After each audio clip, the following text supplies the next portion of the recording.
그 올림픽을 이렇게 보면서 여러 가지 많은 것을 느끼게 되죠. 첫째, 그 선수들 보면 힘, 그리고 기술, 그리고 또 하나 필요한 것이 있는데 운이에요. 운. 20년 동안 또는 10여 년 동안 피땀 흘려 정말 온 생애를 걸고 연습을 했는데도 그 한순간 0.01초 뭐 한순간에 모든 것이 또 넘어져서 무너지는 그런 안타까운 모습을 봅니다. 기대를 그처럼 걸었던 종목이 오히려 무너지는 것을 보고 또 생각지 않았던 것이 온 백성에게, 온 국민에게 기쁨을 주는 그러한 모습을 볼 수가 있습니다. 이번 주는 그 경기를 보면서 또 선수들을 보면서 많이 울었던 것 같아요. 그 어린 것들이 그 수고하는 그 모습이 생각이 나고 또 어떻게 말을 이렇게 이쁘게 하는지 모르겠어요. 금메달을 따고 난 다음에도 아주 겸손하게 아주 이쁘게 그 말하는 것을 보고 또 한순간에 그 모든 것이 무너졌는데도 또 낙심하지 아니하고 또 그들이 하는 말을 보고 말을 참 이쁘게 하는 그들의 모습을 보면서 또 한번 감동을 받고 그랬던 것 같습니다. 이제 해토가 되고 있습니다. 이제 농부들이 씨를 뿌리는 그런 계절이고 농부들이 씨를 뿌릴 때는 한 가지 소망이 있습니다.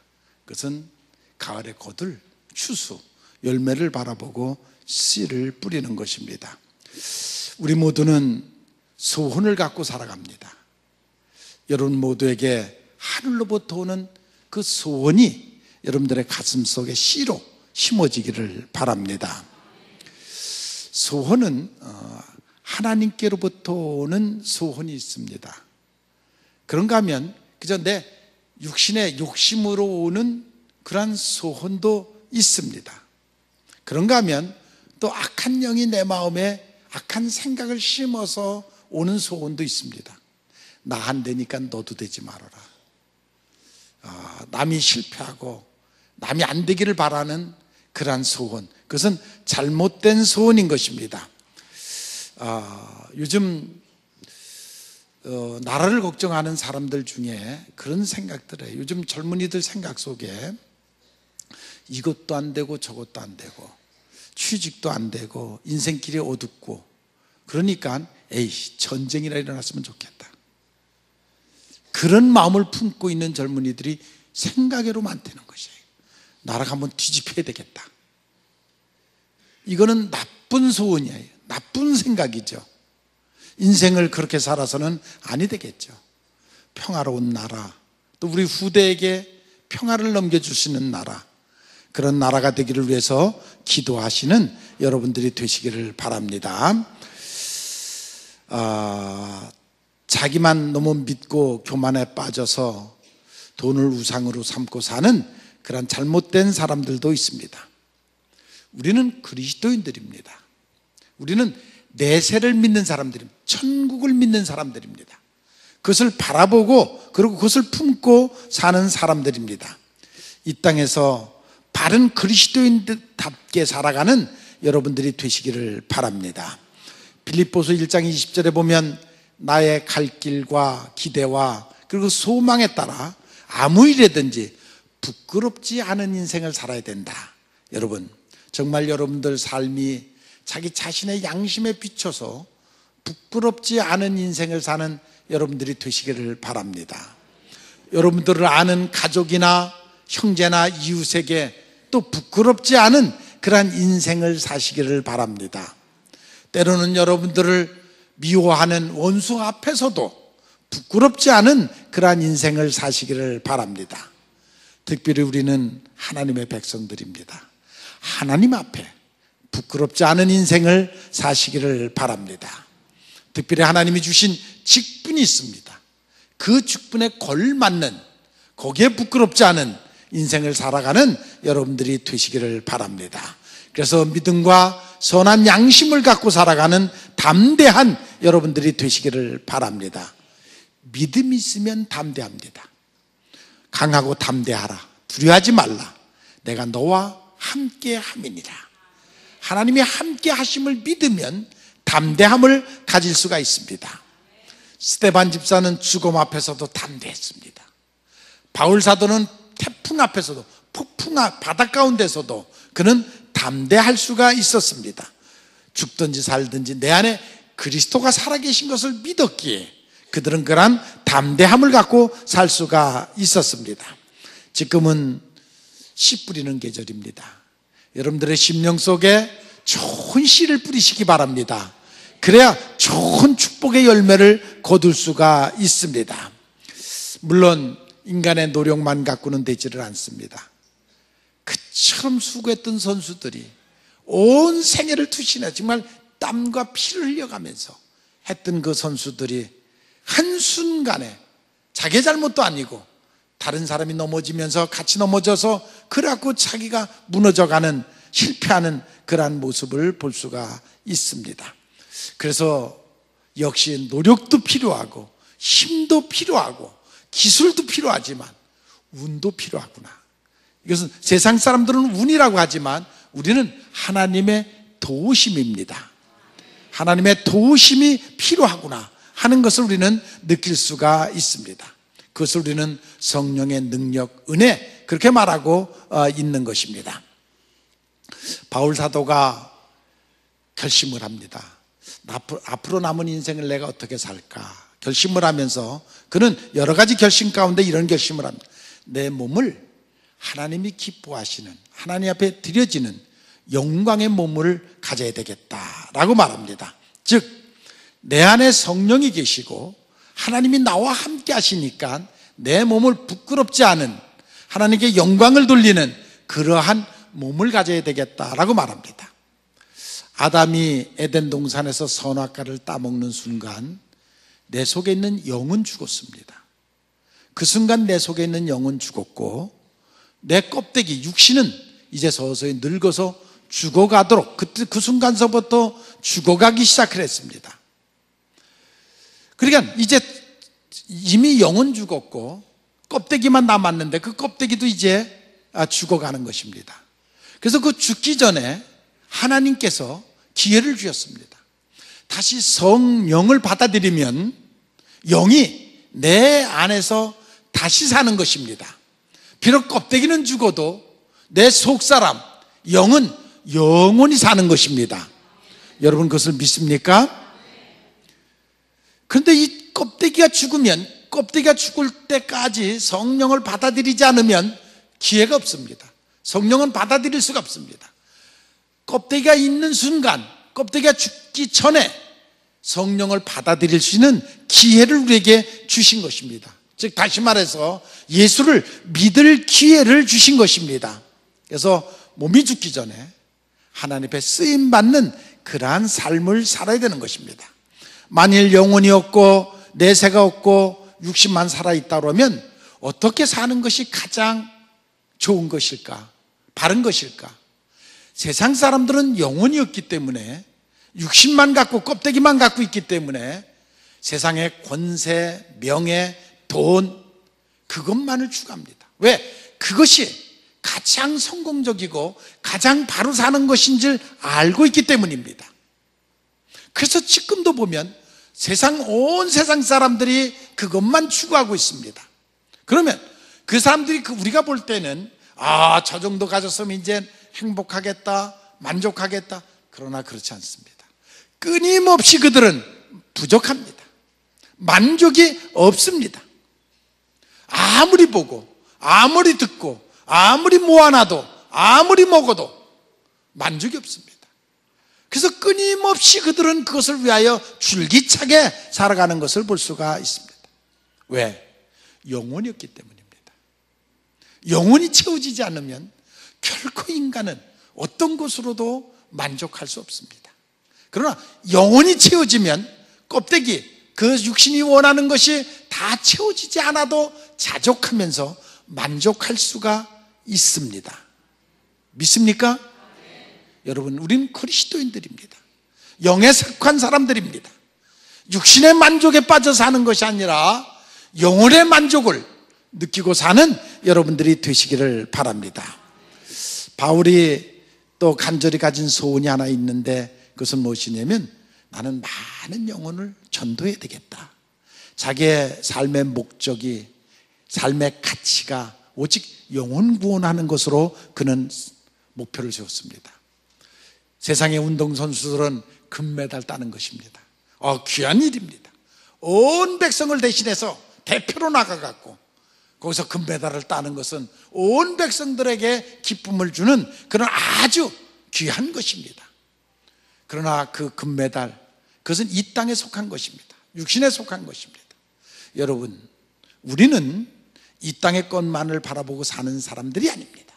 이 땅의 것도 중요하지만 우리의 최후의 목표는 천국 가서 면류관 받는 것입니다.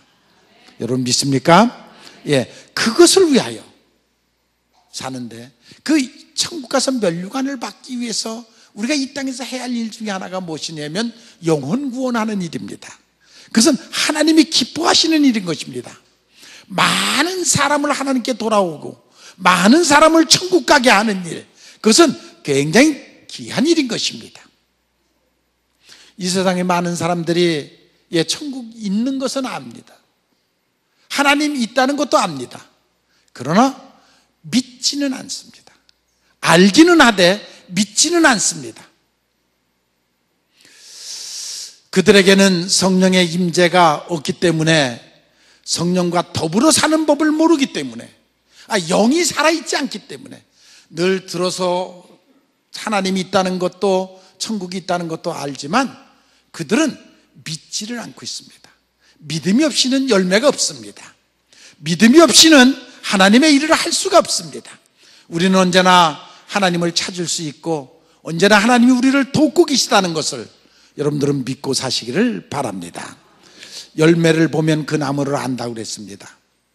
열매는 바로 그 삶의 발자취이고 분신이고 성공의 결과인 것입니다. 나는 지금 어떤 색깔의 어떤 열매를 마음에 품고 살고 있습니까? 여러분들의 마음은 어떤 열매를 맺기를 원하고 어떤 열매를 따기를 원하면서 지금 키워가고 있습니까? 제가 목회 시작할 때 그렇게 저를 위해서 기도해 주셨던 목사님 중에 한 분이 늘 그래요. 저를 보면 자네는 아마 세계적인 부흥사가 될 거야. 모든 것을 다 갖췄어. 매일 그러면서 저한테 굉장히 격려의 말같이 늘 그런 말씀을 하셨어요. 자네는 목사를 해야 돼. 목회를 하면서 이런 일을 해야 돼. 자네는 세계적인, 자네를 위해서 내가 기도 많이 해. 그런 얘기를 늘 하셨는데 제가 그 얘기를 들을 때마다 그런 얘기를 했어요. 저는 세계적인 부흥사는 못 될 거고 그냥 좋은 목사가 됐으면 좋겠습니다. 그런데 사실 아직까지도 좋은 목사가 못 됐습니다. 여러분은 지금 영적으로 어떤 열매를 맺고 있습니까? 한때는 저도 불붙는 마음을 가지고 하나님에 대한 충성심이 아프리카에다, 벌써 30년 전에 아프리카에다가 교회를 짓고 학교를 짓고 카자흐스탄에다가 교회를 짓고 거기다 체육관을 짓고 그리고 또한 중국에 선교를 하면서 십자가 지는 일이라고 하면 그 수지 맞는 일인 줄 알고 앞뒤 가리지 않고 그저 열정적인 때가 있었습니다. 물론 지금도 가슴 속에는 그 불이 타고 있습니다. 누가 욕을 하든지 흉을 보든지 생김새는 멀쩡하게 생겼는데 왜 저렇게 예수에 미쳐서 왜 저렇게 허송세월을 할까? 그런 소리를 가족 때로는 친척들에게 들어가면서도 그래가면서도 그 첫사랑 예수님 만난 기쁨이 너무 커서 앞뒤 없이 그 일했던 그 때가 있습니다. 그 사랑을 지금도 잊을 수가 없고 그 사랑이 지금도 저를 이끌어가고 있습니다. 그 열매가 있기에 지금도 아쉬움은 없습니다. 이제 인생의 마지막 작품을 우리가 생각할 때입니다. 성경에 보면 많은 업적을 남기고 간 사람들이 있습니다. 모세로부터 또 이사야로부터 또 많은 선지자들이 얼마나 많은 업적을 남기고 왔습니다. 그런가 하면 업적 없이 또 성경 뒷부분에서 하나님을 위하여 충성을 다한 성경에 나타난 인물보다도 더 많은 인물들이 그 뒤에 숨겨져 있습니다. 그들은 오직 예수님을 닮아가는 것으로 만족하면서 살아갔던 많은 사람들이 있습니다. 평범하게 살아갔던 그런 사람들이 있습니다. 외적으로 큰 업적을 남기면서 살아가는 삶이 있는가 하면 내적으로 예수님을 닮아가며 살아가는 그런 인생들이 있습니다. 우리에게 무엇보다도 첫째 필요한 것은 고귀한 성품입니다. 예수님을 닮아가는 것입니다. 베드로가 신의 성품에 참여하는 자가 되라 하셨습니다. 여러분들의 삶의 목표가 외적으로 큰 업적을 남기지 못하는다 할지라도 내적으로 정말 예수님의 성품을 닮아가는 그런 여러분들이 되시기를 바랍니다.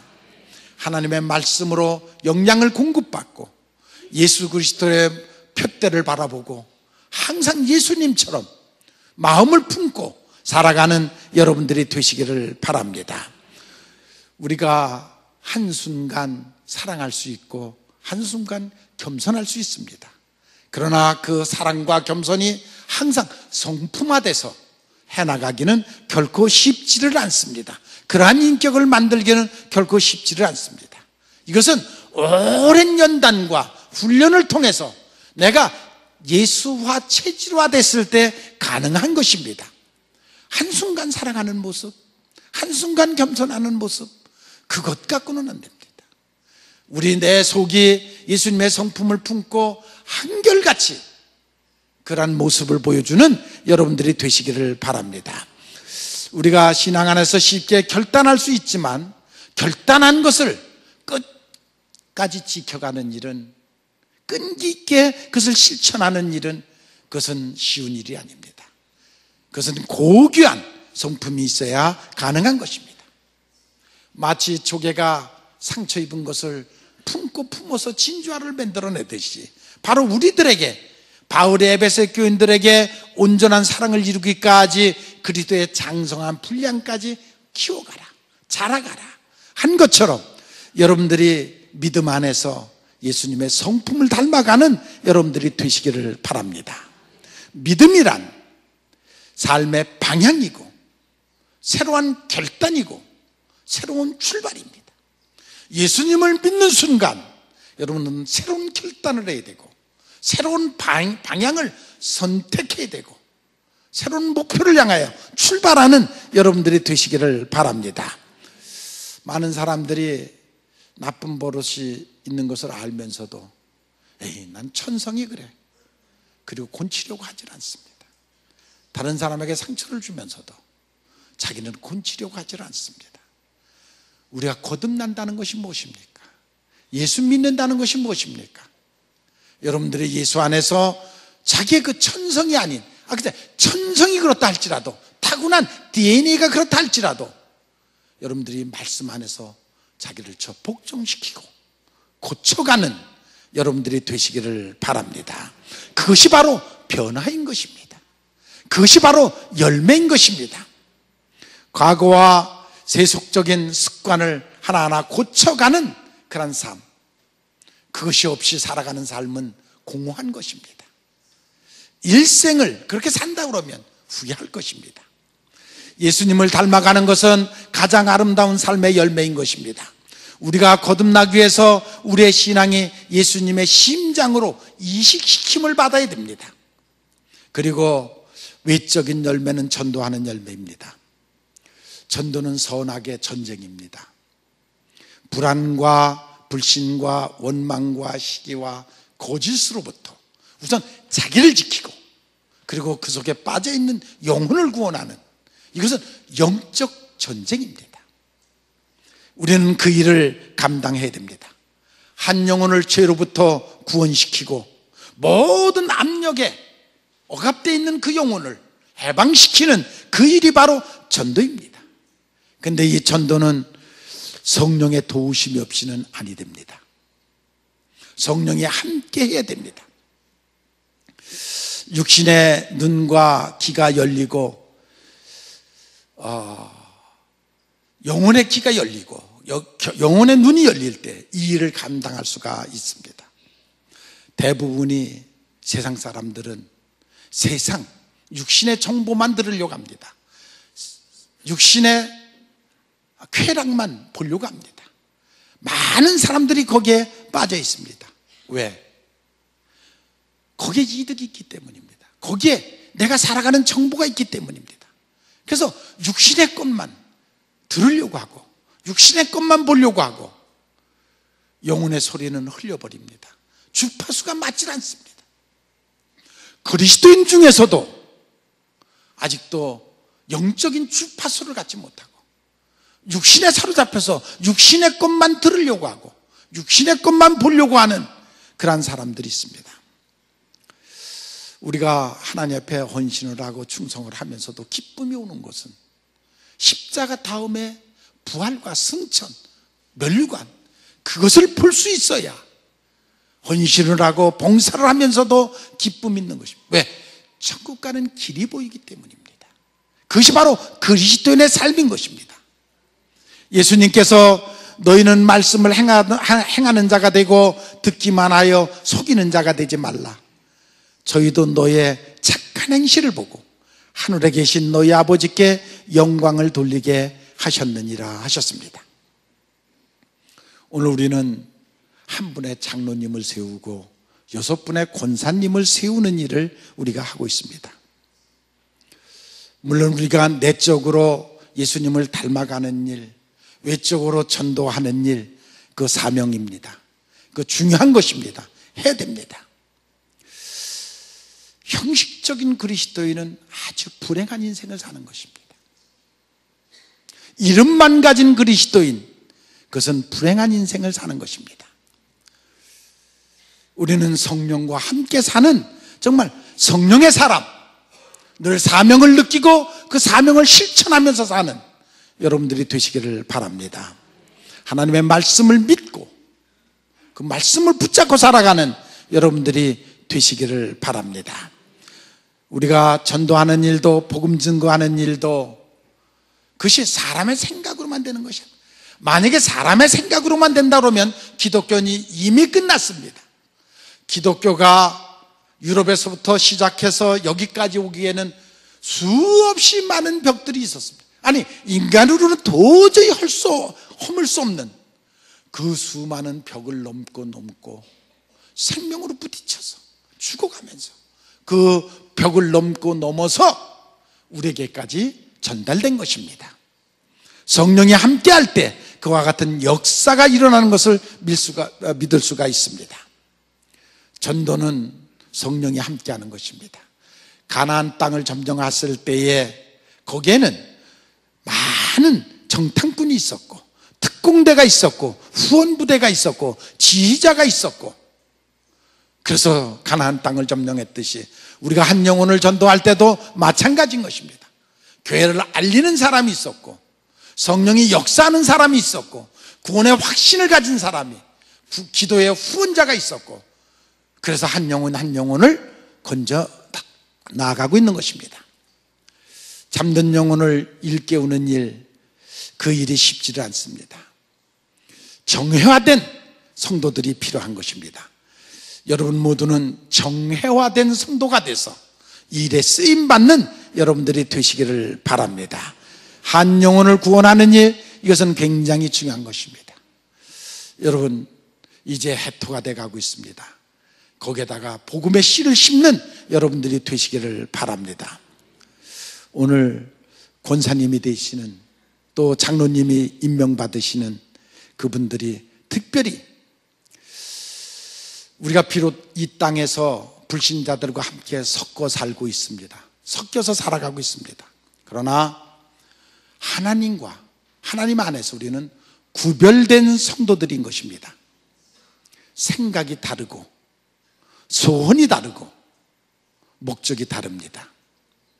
저는 이번에 임명을 받는 우리 한 분의 장로님과 6분의 권사님에게 2가지 꼭 부탁하고 싶은 것이 있습니다. 아니, 2가지 아주 성도라 그러면, 믿는 사람이라 그러면 기본적인 것이 꼭 갖춰야 될, 저가 정말 믿는 사람이로구나 하는 거 기본적으로 외적으로 갖춰야 될 두 가지가 있는데 그것이 축복받는 통로입니다. 첫째는 11조는 반드시 하나님 앞에 드려야 됩니다. 농부가 아무리 배가 고파도 봄에 뿌릴 씨를 삶아 먹지는 않습니다. 농부가 굶어 죽었다 할지라도 가보면 그 집안의 방에 봄에 뿌릴 씨는 그대로 봉투에 담아놓고 매달린 채 죽습니다. 애들이 아무리 배가 고프다고 운다고 할지라도 농부가 그 종자 씨를 삶아 먹고 죽지는 않습니다. 여러분들이 하나님께 드리는 11조는 여러분들이 축복받는 종자입니다. 굶어 죽어도 이 종자를 삶아 먹어서는 안 됩니다. 그리고 복받기를 원합니까? 거둘씨가 있습니까? 축복이 있습니까? 스스로 속지 마십시오. 하나님이 우리에게 약속한 축복의 통로, 약속한 언약, 서약, 그것은 11조입니다. 반드시 하나님께 드리는 여러분들이 되시기를 바랍니다. 그래야 거둘 씨가 있습니다. 거둘 열매가 있습니다. 하나님이 여러분들에게 약속한 것입니다. 그것은 바로 여러분들이 드려야 할 축복의 씨앗인 것입니다. 아무리 어려워도 그것을 삶아 먹으면 말년에 거둘 축복이 없습니다. 열매가 없습니다. 이것은 믿음 없는 어리석은 자가 가는 그런 길인 것입니다. 여러분들이 힘들어서 어렵더라도 드리는 모습을 보면 하나님이 축복하실 것입니다. 그것이 바로 성도의 삶입니다. 그것을 믿고 사는 여러분들이 되시기를 바랍니다. 두 번째로는 주일은 반드시 지켜야 됩니다. 주일, 그것은 하나님의 날입니다. 세상 사람들은 구별하지 않습니다. 그러나 하나님의 백성은 하나님이 선별해 놓은 구별된 날, 주일은 반드시 지켜야 됩니다. 영적으로 복받는 날이고 하나님 만나는 날입니다. 저는 세계 종교를 이렇게 보면서 무슬림들은 점점 부흥해 갑니다. 저들은 왜 부흥해 갈까? 분명합니다. 그들은 철두철미하게 구약에 나와 있는 그 예언대로, 구약의 율법대로 그들은 철저하게 지켜가고 있습니다. 지금도 먹지 말라는 거 먹지 않고 먹으라는 것만 먹고, 금요일은 성금요일로 반드시 지키고, 그렇게 하니까 점점 우리는 그건 율법이야, 우리는 무시하지만 그들은 철저히 지켜갈 때, 그 말씀을 지킬 때 지금 그 무슬림들은 점점 커가고 있습니다. 유대교도 똑같습니다. 철저하게 그들도 구약대로 지켜가니까 지금 전 세계 가장 유명한 사람들, 가장 부자들 다 유대인들 아닙니까? 우리 개신교는 그건 우리는 은혜 시대야, 율법 지킬 필요 없어, 자기 마음대로 자기 편한 대로 지금 신앙생활을 해가니까 타락하고 망가져가고 있고 영적인 아무 열매가 없고 지금 우리가 그렇게 살아가고 있고요. 이게 개신교의 모습입니다. 지금 우리는 무엇인가 다시 한번 깊이 생각하고 회개해야 됩니다. 내 기쁨대로, 내 마음대로, 내 생각대로 사는 것이 아니라 내가 힘들고 어렵고 정말 지나가기 어렵다 할지라도 하나님의 말씀이면 말씀을 붙잡고 살아가는 여러분들이 되시기를 바랍니다. 그것이 구별된 성도의 모습 아닙니까? 구별된 날을 주셨으면, 복 주시려고 주신 날이면 철저하게 지켜야 되고, 또 복 주기 위해서 씨앗까지 주신 것이라면 그 11조 철저히 지켜가는, 그것이 율법인데 율법 그것은 내 생각이고 내 마음대로 해석하는 것이지, 율법도 필요한 것은 지켜가야 됩니다. 필요한 하나하나 하나님의 주신 율법이면 먼저 지키려고 하는 그런 마음이 우리에게 있어야 됩니다. 이것이 온전한 그리스도인 성도가 지켜가야 할 사명인 것입니다. 아무튼 직분을 받으면서 그냥 남들 받는 거 받는다 이렇게 생각하지 마시고 내가 거듭나는 순간으로 삼아야 되겠다. 하나님이 내게 이때에 내게 이 직분을 주는 것은 나를 거듭나게 하시려고 주시는 것이다. 거듭남의 기회로 삼으시기를 바랍니다. 사람이 5번 거듭난다는 말이 있습니다. 어머니 뱃속에서 출생하는 그 출생은 생리적인 탄생입니다. 운명적 탄생입니다. 이것은 내가 그렇게 거기에 태어나고 싶어서 나오는, 나도 모르게 내던져지는 운명적인 그러한 탄생인 것입니다. 두 번째로는 사랑을 할 때, 사랑을 느낄 때 새로운 그 사랑의 가치, 그 사랑이 강하게 내 감정을 자극해서 그래서 뜨거운 열정적인 사랑을 할 때, 이성의 눈이 뜰 때, 그때 우리가 다시 한번 거듭나는 것입니다. 그건 정신세계의, 감정세계의 거듭남이라고 말합니다. 세 번째로는 신을 만날 때, 절대자를 만날 때, 그때는 삶의 혁명이 일어나는 거듭남이 있습니다. 존재, 중생의 체험을 하는 그런 거듭남입니다. 네 번째로는 죽음 앞에 딱 직면했을 때 모든 것이 이제 무로 돌아가는구나. 아무것도 가져갈 것이 없고, 아무것도 내가 할 수 있는 일이 없고, 영원히 모든 것과 이별하는구나. 그 앞에 딱 직면했을 때 인생의 허무와 인생의 한계를 느끼고, 여기까지라구나. 여기서는 아무것도 할 수 없구나. 그 인생의 허무와 한계를 느낄 때, 그때 속으로부터 다시 태어남을 느끼게 된다는 것입니다. 마지막 5번째로는 사명을 발견할 때입니다. 인간 생애 최고의 날을, 자기의 사명을 깨달는 날입니다. 사명을 만날 때 비로소 왜 사는지, 왜 생명이 필요한지, 의미가 무엇인지, 그리고 무엇을 할 것이며 어떻게 살 것이며 자기 존재를 느끼게 됩니다. 그것이 바로 사명을 발견할 때인 것입니다. 그때 또 인간은 거듭난다고 합니다. 여러분 모두가 몸은 이 땅에 살고 있지만 우리는 그리스도인들입니다. 하늘나라에 소속되어 있는 사람들입니다. 믿습니까? 예. 제가 유럽에 87명의 학생들을 데리고 23일간 유럽 네덜란드를 갔다 온 적이 있습니다. 그때 제가 표어를, 유럽에서 조국의 하늘을 바라보자, 그런 표어를 가지고 87명의 청년들을 23일 동안 네덜란드 헤그를 여행한 적이 있습니다. 여러분들의 몸은 비록 이 땅에 살고 있지만 여러분들은 천국을 바라보십시오. 천국을 볼 수 있는 눈이 열리시기를 바랍니다. 여러분이 가지고 있는 소원, 하늘에서부터 온 소원을 품으시기 바랍니다. 육신의 욕망의 소원이 아니라, 악한 영으로부터 오는 그러한 악한 생각이 아니라 하나님께로부터 온 소원, 그 소원을 품고 사시기 바랍니다.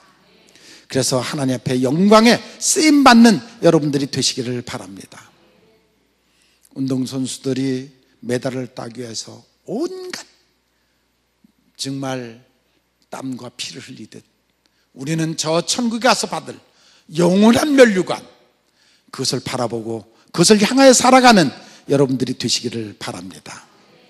우리들이 산다는 것은 마라톤 경기를 하는 것입니다. 인생 마라톤 경기를 하는 것입니다. 천국에 가는 그 순간까지 우리는 이 땅에서 면류관을 받기 위하여 살아가는 사람들입니다.